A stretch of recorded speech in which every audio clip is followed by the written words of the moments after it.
Butte's undersheriff says last week's school shooting in Florida shows how inadequate background checks can be for firearm purchases. And MTM's John Amy talked today with the undersheriff about how he believes these background checks can be improved.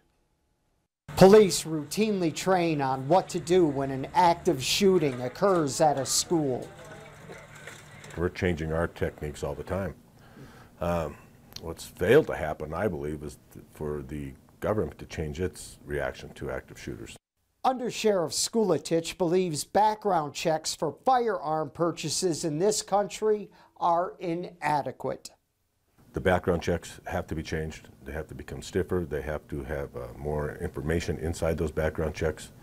The instant background checks that we are doing now for firearms does not work.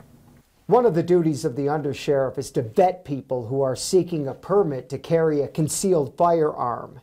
Now, along with conducting a background check on the national registry, the undersheriff also checks this person's local police record to see if we have dealt with them, if there's any mental health issues associated with our dealings with these individuals. So it helps us to make an informed decision. The national check that they do for firearms doesn't have that information. The undersheriff believes if background checks went deeper, perhaps the person accused in the Parkland shooting last week would not have been able to purchase a gun. However, there are still too many loopholes when it comes to firearms purchases. Go to a sporting goods store, try to purchase a firearm, maybe they get turned down at the sporting goods store.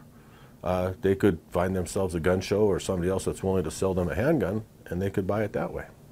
The undersheriff says people need to contact their congressman and demand more in-depth background checks.